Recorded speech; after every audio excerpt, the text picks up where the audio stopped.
So എൻ്റെ പേര് മാളവിക നന്ദൻ. ഞാൻ ബാംഗ്ലൂരിൽ നിന്നാണ് വരുന്നത്. സോ ബാംഗ്ലൂരിൽ നിന്ന് ഞാൻ വരുന്നതുകൊണ്ട് ഞാൻ ഒരുപാട് കന്നഡ ഫിലിംസ്, മലയാളം ഫിലിംസ് നമ്മളൊക്കെ കണ്ടത് കൊണ്ട് എനിക്ക് ആക്ടിങ്ങിലോട്ട് കുറച്ച് ഇൻട്രസ്റ്റ് ഉണ്ടായിരുന്നു. ആൻഡ് ഞാനൊരു ക്ലാസിക്കൽ ഡാൻസറും കൂടിയാണ്.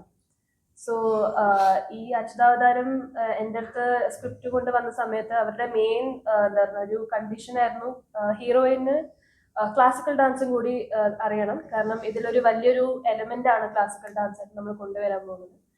സോ അതിന്റെ ലക്കായത് കൊണ്ടായിരിക്കാം സോ കറക്റ്റ് ടൈമിലായിരുന്നു എൻ്റെ ഓഡിഷൻ ടൈം വന്നത്. സോ അങ്ങനെയാണ് ഞാൻ അച്യുത എന്നൊരു ക്യാരക്ടറിന് വേണ്ടി ഞാൻ കാസ്റ്റ് ആയത്.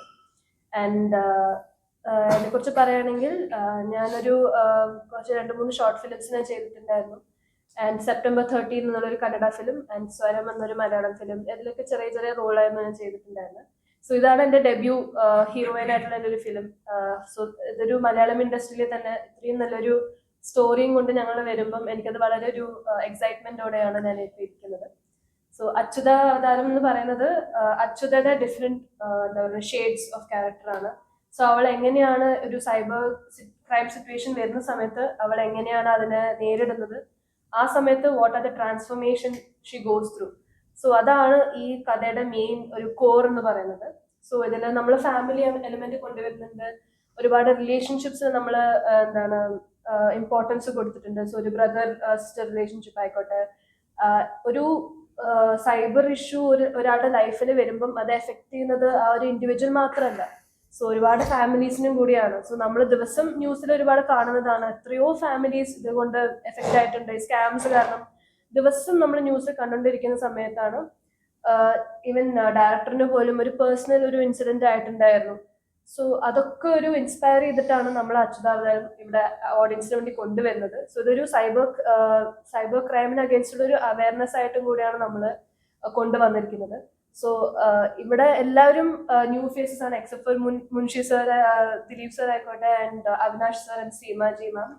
സോ ഇവരല്ലാണ്ട് ബാക്കി എല്ലാവരും നമ്മൾ ന്യൂ ഫേസസ് എന്തുകൊണ്ടാണ് വെച്ചതെന്ന് വെച്ച് കഴിഞ്ഞാൽ ഇത് കംപ്ലീറ്റ്ലി കണ്ടന്റ് ഓറിയന്റഡ് ആയിട്ടുള്ള ഒരു ഫിലിമാണ്. സോ ഇതിലൊരു ക്യാരക്ടറിന് പോലും കൂടുതൽ ഇമ്പോർട്ടൻസ് അങ്ങനെ കൊടുത്തിട്ടില്ല. എല്ലാവർക്കും ഈക്വൽ ഇമ്പോർട്ടൻസ് ആണ്. ഓരോ ക്യാരക്ടറിനും അതിൻ്റെതായിട്ടുള്ള ഒരു ഇമ്പാക്ട് ആ സ്റ്റോറിയിലുണ്ട്. സോ അതും കൂടി കൊണ്ടാണ് ഇവര് എത്ര റിലേറ്റബിൾ ആക്കാൻ പറ്റുമോ അത്രയും റിലേറ്റബിൾ ആക്കണം ഓഡിയൻസിന് വേണ്ടി എന്നുള്ളൊരു ഇന്റൻഷൻ കൊണ്ടും കൂടിയാണ് എല്ലാവരും ന്യൂ ഫേസ് ആയിട്ട് ഇവര് ഈ ഫിലിമിൽ കൊണ്ടുവന്നിരിക്കുന്നത്. എൻ്റെ പേര് മുൻഷി എന്നാണ്. ഞാൻ മുൻഷി എന്ന് പറഞ്ഞ ഏഷ്യാനെറ്റിലൊരു ടെലിസ്ട്രിപ്പ് ഉണ്ട്, അതിനകത്തൊരു 10-18 വർഷമായിട്ട് വർക്ക് ചെയ്യാണ്. ഒരു 700 എപ്പിസോഡിൽ വന്നതാണ്. ഇടക്കാലത്തൊരു കുറച്ച് ഗ്യാപ്പ് എടുത്തിരുന്നു, വീണ്ടും ഇപ്പോൾ കണ്ടിന്യൂ ചെയ്യാണ്. അതിൽ തിരുമേനി എന്ന് പറഞ്ഞ ക്യാരക്ടറാണ് ചെയ്യുന്നത്. തിയേറ്റർ ബാക്ക്ഗ്രൗണ്ട് തന്നെയാണ്. ഞാൻ തിയേറ്റർ പഠിച്ച് വളർന്നു വന്ന ഒരാളാണ്. ഒരു 10-15 വർഷം തിയേറ്ററിലുണ്ടായിരുന്നു. അഭിനയ എന്ന് പറഞ്ഞ തിരുവനന്തപുരത്ത് തിയേറ്റർ ഉണ്ടായിരുന്നു, അവരുടെ കൂടെയായിരുന്നു. നാടകത്തിലായിരുന്നു തുടക്കം. അതിനുശേഷം കുറച്ച് ഈ ഗ്യാപ്പ് വന്നപ്പോൾ കുറച്ച് സീരിയൽസും കുറച്ച് സിനിമകൾ ചെയ്തു. ചെറിയ ക്യാരക്ടർ ആണെങ്കിലും ഇമ്പോർട്ടൻ്റ് ഉള്ള ക്യാരക്ടേഴ്സാണ്. ലാസ്റ്റ് ചെയ്തത് ഞാൻ പ്രകാശനാണ്, അതിൻ്റെ ചേട്ടൻ്റെ ക്യാരക്ടറാണ് ചെയ്തത്. പിന്നെ ഈ ഫിലിമിലേക്ക് വരുന്നത് നമ്മുടെ ഇതിൻ്റെ കാസ്റ്റ് ഡിപ്പാർട്ട്മെൻറ്റ് കൈകാര്യം ചെയ്ത് ജോസഫ് എന്ന് പറഞ്ഞ തിയേറ്റർ പേഴ്സൺ തന്നെയാണ്. ഞങ്ങൾ ഒരുമിച്ച് നാടകം ചെയ്തിട്ടുണ്ട്, എൻ്റെ സുഹൃത്തു കൂടിയാണ്. അദ്ദേഹം വിളിച്ച് പറഞ്ഞ് ഇങ്ങനെ ഒരു കാസ്റ്റിംഗ് ഉണ്ട്, ചെയ്യാൻ പറഞ്ഞു. വന്നപ്പം അവർ ഓക്കെ പറഞ്ഞു. അപ്പം നമ്മുടെ എൻ്റെ ഒരു കൺഫ്യൂഷൻ എന്താ വെച്ചാൽ ഈ കർണാടകത്തിൽ ഇത് മലയാളത്തിൽ ചെയ്യാൻ ഓക്കെ, അത് മനസ്സിലാവും. ജോസഫ് എല്ലാ ദിവസവും അവിടെ ഉണ്ടാവണമെന്ന് ഞാൻ പ്രത്യേകം പറഞ്ഞിരുന്നു. എനിക്ക് ഒരു ഐഡിയ ഇല്ല, എനിക്ക് ഒരു പരിചയമില്ല. അപ്പം പിന്നെ വന്നു കഴിഞ്ഞപ്പോൾ എല്ലാവരും സുഹൃത്തുക്കളായി. അപ്പോൾ ജോസഫ് ഞാൻ എല്ലാ ദിവസവും ഉണ്ടാവും. ജോസഫിൻ്റെ ഒരു സ്വതന്ത്രമായ ശൈലിയുണ്ട്. ആദ്യമായിട്ട് കാണുന്നവർ ചിലപ്പോൾ നമുക്ക് ദേഷ്യപ്പെടുകയാണെന്ന് തോന്നുന്നു, അങ്ങനെയല്ല, പുള്ളി അങ്ങനെയാണ്. അപ്പോൾ അദ്ദേഹം പറഞ്ഞു ഞാൻ എല്ലാ ദിവസവും കാണും, എന്നിട്ട് മുങ്ങുകയും ചെയ്തു. അപ്പം ഞാൻ വളരെ കഷ്ടപ്പെട്ടാണ് ആദ്യത്തെ ഒരു ദിവസം അഡ്ജസ്റ്റ് ചെയ്തത്. പിന്നെ പക്ഷെ പിറ്റേ ദിവസം എനിക്ക് മനസ്സിലായി അങ്ങനെ ഒരു പ്രോബ്ലംസ് ഇല്ല. കാരണം എന്ന് വെച്ചാൽ നമ്മളെക്കാളും സോഫ്റ്റാണ് അവർ രണ്ടുപേരും, ടെക്നീഷ്യന്മാരെല്ലാം, ഡയറക്ടർ ആയിക്കോട്ടെ, പിന്നെ ക്യാമറ ആയിക്കോട്ടെ, ക്രൂ ആയിക്കോട്ടെ, എല്ലാവരും ഒരു ഫാമിലി പോലെയാണ്. എല്ലാവരും വന്നപ്പോൾ പെട്ടെന്ന് തന്നെ നമുക്ക് ഒരു കൊണ്ട് ആയി എല്ലാവരുമായിട്ട്. അപ്പോൾ ഈ ക്യാരക്ടറിൻ്റെ എനിക്ക് തോന്നിയിട്ടുള്ള ഒരു സംഭവം എന്ന് പറഞ്ഞാൽ, എൻ്റെ ക്യാരക്ടർ ഞാൻ ആദ്യം എന്ന് പറഞ്ഞൊരു ക്യാരക്ടറാണ് ചെയ്യുന്നത്. ഇതിനകത്തൊരു പിന്നെ ഇവരുടെ ക്രൈമിന് ഇത് അറസ്റ്റ് ചെയ്യാൻ വരുന്നൊരു സെക്കൻഡ് ഉദ്യോഗസ്ഥനായിട്ടാണ്. ഹെഡ് ചെയ്തിരിക്കുന്നത് രമേശ് വർമ്മ, വളരെ ഫേമസ് ആയിട്ടുള്ള പ്രൊഫസറായിട്ടുള്ള അദ്ദേഹം നാടകത്തോട് ബന്ധപ്പെട്ടിട്ടുള്ള ആളാണ്, കഥകളിക്കാരനാണ്.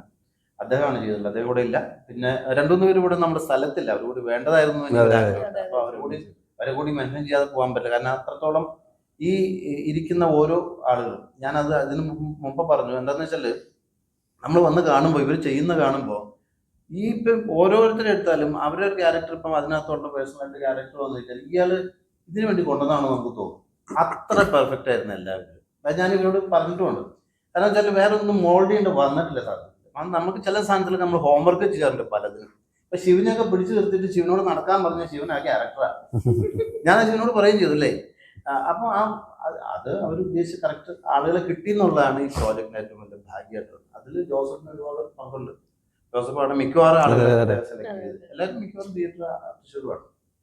അപ്പം ഈ പടത്തിന്റെ ഇപ്പം അദ്ദേഹം പറഞ്ഞ പോലെ, നായിക പറഞ്ഞ പോലെ, ഇതൊരു അവയർനെസ് ആണെങ്കിൽ പോലും ഇതിനകത്ത് ഫാമിലി ഓറിയന്റഡ് ആണ്, ഫ്രണ്ട്ഷിപ്പിന്റെ ഇത് മെയിൻറ്റെയിൻ ചെയ്യുന്നുണ്ട്, സൊസൈറ്റി ആയിട്ടുള്ള ഇത് വരുന്നുണ്ട്. ടോട്ടലി ഇത് ഒരു സൊസൈറ്റി ഫിലിം തന്നെയാണ്. ആർട്ടിസ്റ്റുകൾക്കാൾ പ്രാധാന്യം ഇതിനകത്ത് സബ്ജക്റ്റിനാണ് എന്നാണ് ഞാൻ മനസ്സിലാക്കിയത്. എനിക്കറിയില്ല. അപ്പം അതിനകത്ത് നമ്മൾ ഒരു റൂളായിട്ട് വർക്ക് ചെയ്യുന്നത് മാത്രമേ ഉള്ളൂ. നമ്മളെ കൂടി ഇത് കഥ മുന്നോട്ട് പോകുമ്പോൾ ഔട്ട്പുട്ട് ഓഡിയൻസിന് കിട്ടുന്നത് ആർട്ടിസ്റ്റ് എന്നുള്ള രീതിയിലായിരിക്കില്ല, സബ്ജക്റ്റിന്റെ ഇമ്പോർട്ടൻ്റ് ആയിരിക്കും. ഇപ്പോഴത്തെ അവസ്ഥയിൽ ഈ സബ്ജക്റ്റിന് വളരെയധികം പ്രാധാന്യമുള്ള ഒരു സബ്ജക്റ്റാണ്. അതുകൊണ്ട് തീർച്ചയായിട്ടും ഇവര് പറഞ്ഞ തുടക്കക്കാരെന്ന്, ഇവര് തുടക്കക്കാരെന്ന് പറയുന്ന മാത്രമല്ല, എക്സ്പീരിയൻസിൽ ഇവര് നമ്മളെ കടകൾ പിടിക്കുന്ന ആളുകൾ തന്നെയാണ്. നമ്മൾ വർക്ക് ചെയ്യുന്ന സമയത്ത് കുറച്ച് എക്സ്പീരിയൻസ് ഉണ്ട്, ശരിയാണ്. പല ഡയറക്ടേഴ്സിന്റെ കൂടെയും വർക്ക് ചെയ്യുമ്പോൾ നമുക്ക് ആ എക്സ്പീരിയൻസ് തീർച്ചയായിട്ടും എക്സ്പീരിയൻസ് തന്നെയാണ്. പക്ഷെ ഇവര് അങ്ങനെ പറയുമ്പോൾ പോലും ഇവരാരും മോശക്കാരായിട്ടുള്ള ആൾക്കാരല്ല. ഞാനവരോടൊക്കെ പറഞ്ഞു, കറക്റ്റ് ആയിട്ടുള്ള പിന്നെ ഈ രംഗത്ത് തുടരാൻ പറ്റുന്ന കാലിബറുള്ള ക്വാളിറ്റി ഉള്ള ആൾക്കാർ. അങ്ങനെ എല്ലാവരെ കുറിച്ചുള്ള അഭിപ്രായം. പിന്നെ പടത്തെക്കുറിച്ച് ഞാൻ പറഞ്ഞ പോലെ തന്നെ ഇതൊരു കഥ പറയല്ല, പിന്നെ ഇത് തീർച്ചയായിട്ടും പൊതുജനത്തിന്റെ അടുത്ത് ഒരു ചർച്ചാ വിഷയമാകാൻ പോകുന്ന ഒരു സബ്ജക്റ്റാണ്. പിന്നെ അത് വളരെ അദ്ദേഹത്തിന്റെ സിനിമയാണ്, അതായത് ഈ ഡയറക്ടർ സിനിമയാണ്. അദ്ദേഹം എന്താണോ അദ്ദേഹം മനസ്സിൽ ഉദ്ദേശിച്ചത് അത് മാത്രമാണ് ഞങ്ങളെ കൊണ്ട് ചെയ്യിപ്പിച്ചിട്ടുള്ളത്. അദ്ദേഹം പറഞ്ഞ കാര്യങ്ങൾ ഇപ്പോൾ നടക്കാൻ പറഞ്ഞാൽ നടക്കുക, ഇരിക്കാൻ പറഞ്ഞിരിക്കാൻ, നോക്കാൻ പറഞ്ഞാൽ നോക്കാൻ, അദ്ദേഹം എന്താണ് ആവശ്യപ്പെട്ടത് അത് ചെയ്തു കൊടുത്തിട്ടേ ഉള്ളൂ. വേറെ കൂടുതൽ റിസ്ക് ഒന്നും നമ്മൾ ആരും എടുത്തിട്ടില്ല എന്ന് എനിക്ക് തോന്നുന്നു. കാരണം അത് അദ്ദേഹം എന്ത് പറഞ്ഞു അത് ചെയ്തു. ചെയ്യാൻ വേണ്ടി, തരാൻ വേണ്ടി, കിട്ടാൻ വേണ്ടിയിട്ട് അദ്ദേഹം ഒരു വാക്ക് എനിക്ക് 5-6 പ്രാവശ്യം, അത് എന്നോട് ഒന്നും ദേഷ്യപ്പെട്ടില്ല, ഈ പറഞ്ഞ പോലെ ദേഷ്യപ്പെട്ടിട്ടേ ഇല്ല. എനിക്കത് മനസ്സിലായിട്ടത് ജോസഫ് സ്ഥലത്തില്ല, അതാണ് പ്രശ്നം വന്നത്. ഞാനത് കുറെ ട്രൈ ചെയ്ത് നോക്കി എന്റെ രീതിയിൽ പറഞ്ഞ് പിടിപ്പിക്കാൻ വേണ്ടി, നടക്കുന്നില്ല. പിന്നെ ഞാൻ എപ്പോഴും ഒരു ചെറിയ എലമെന്റിൽ, എന്റെ കൂടെയുള്ള കുട്ടികൾ ഹിന്ദിക്കാർ, എനിക്കൊരു ഐഡിയ ഇല്ലാണ്ടിരിക്കാൻ ഞാൻ. അപ്പം ഞാനിങ്ങനെ എല്ലാവരും നോക്കുന്നുണ്ട്. അപ്പം പിന്നെ ഞാൻ എങ്ങനെയോ ഏതോ ഒരു ട്രാക്കിൽ എനിക്ക് പെട്ടെന്ന് കിട്ടിയ സാധനം വലിയ സന്തോഷം. അത് മാത്രമാണ് എന്റെ ഭാഗത്തുനിന്നൊരു പ്രശ്നം വന്നത്. ബാക്കി ഓൾമോസ്റ്റ് ഇതാണ് നമ്മുടെ ഒരു ചുരുക്കം.